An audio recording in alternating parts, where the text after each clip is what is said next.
चलो क्या चल रहा है टॉपिक? स्वर वर्ण ना, स्वर वर्ण। अब पढ़ चुके स्वर की संख्या कितनी है? 11। स्वर किसे कहते हैं? स्वर उन वर्णों को कहते हैं जिसके उच्चारण में किसी दूसरे वर्ण की सहायता न ली जाती।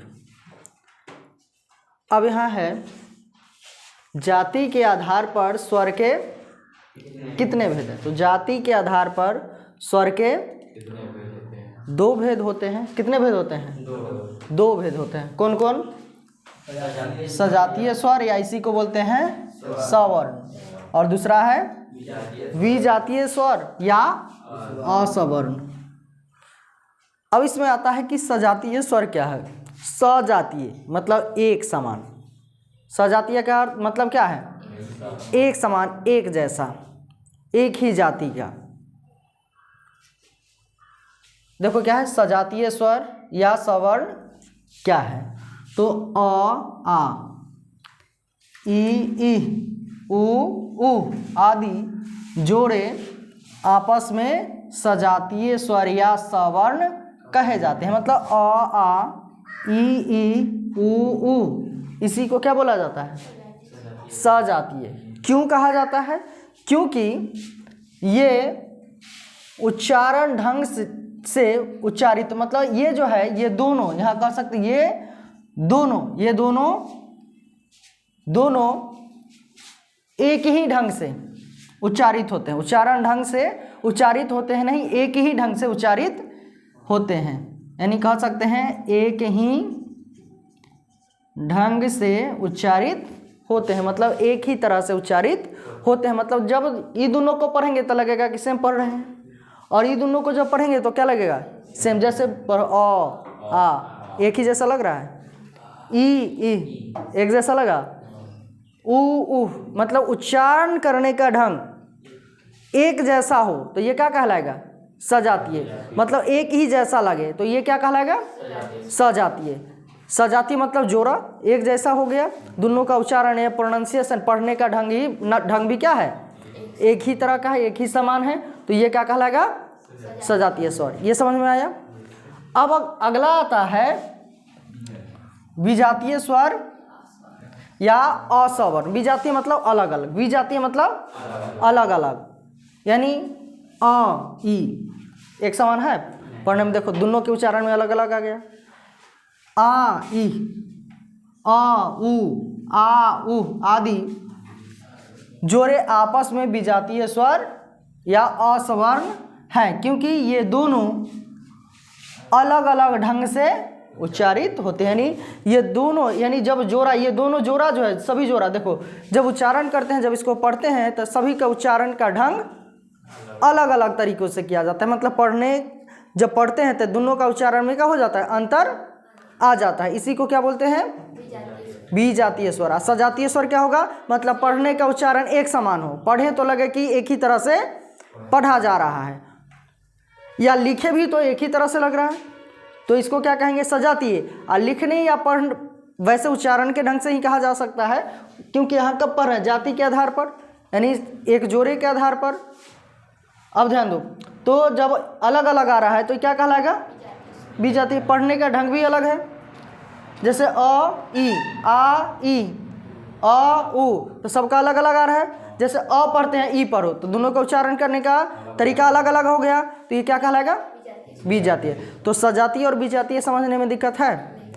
ये पूछ दे, मान लो कि कह दे कि अ और उ आपस में है, कह दे सजातीय स्वर विजातीय स्वर दोनों इनमें से कोई नहीं, क्या हो जाएगा? विजातीय स्वर। यदि कह दे ई आपस में है, क्या है? सजातीय स्वर। समझ में आ गया? समझ जाओगे?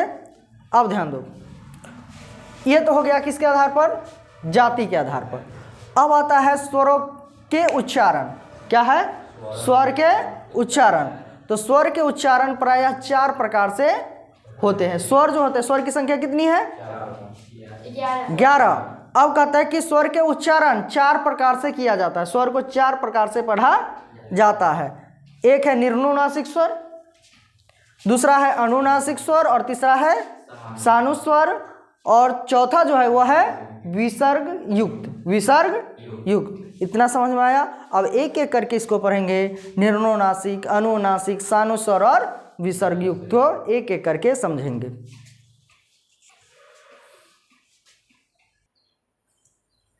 ध्यान दो,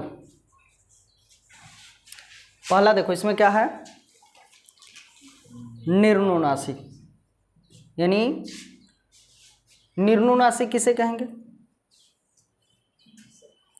पहला जो है तुम्हारा, पहला है उच्चारण। स्वर के उच्चारण में पहला उच्चारण किससे होता है? उच्चारण 4 प्रकार से किया जाता है। स्वर का उच्चारण जो है कितने प्रकार से? 4 प्रकार से। तो उच्चारण में सबसे पहला क्या है? निर्नुनासिक। तो निर्नुनासिक क्या है?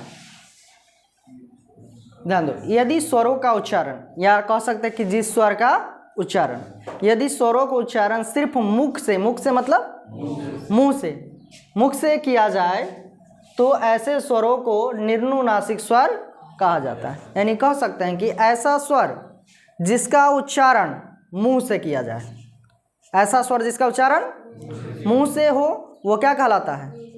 निर्नुनासिक। जैसे मुंह से क्या होगा? पढ़ कर देख लो, आ, ई, उ, उह, ए, ओ। इसमें नाक आया है ना। सब का उच्चारण किससे हुआ? मुंह से हुआ है। तो ये क्या कहलाएगा?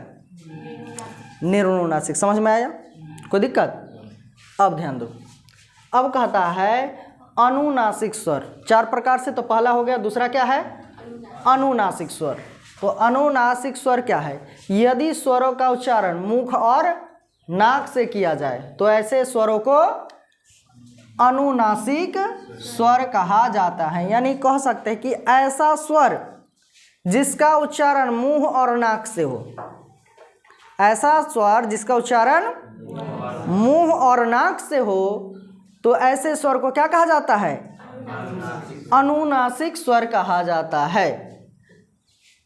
ध्यान दो, जैसे क्या है, ऊपर क्या लगा है? चंद्र बिंदु। तो जैसे चंद्र बिंदु या अनुस्वार लगा, क्या पढ़ेंगे? नहीं पढ़ेंगे, क्या पढ़ेंगे? नाक से या मुंह से, दोनों से। ई मतलब यहाँ चंद्र बिंदु भी लग सकता है, या विसर्ग अनुस्वार भी लग सकता है और चंद्र बिंदु भी लग सकता है। उह, ओ,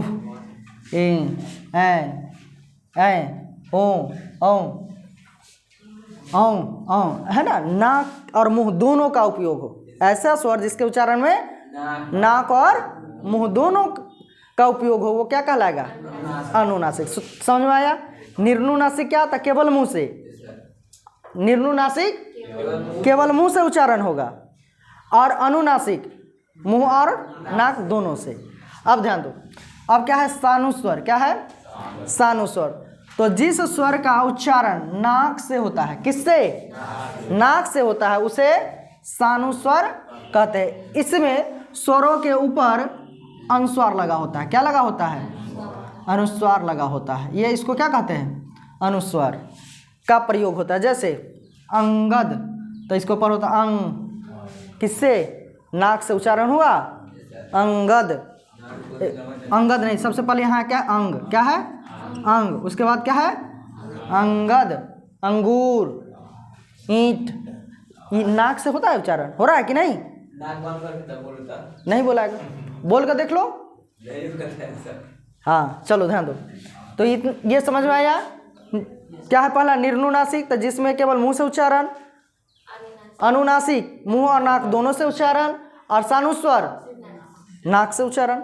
अब विसर्ग युक्त, जिस स्वर का उच्चारण घोष ध्वनि, यानी घोष ध्वनि कहने का मतलब ह, यानी पढ़े तो क्या आ जाए?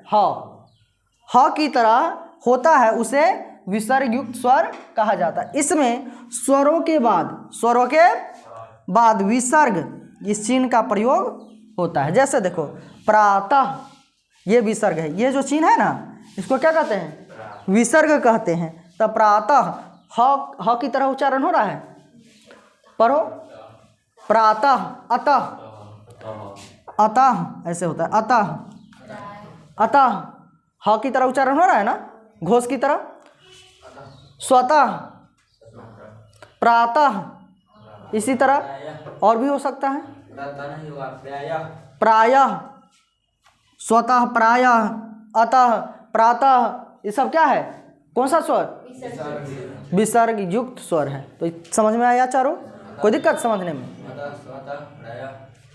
समझ में आया कि नहीं? चलो।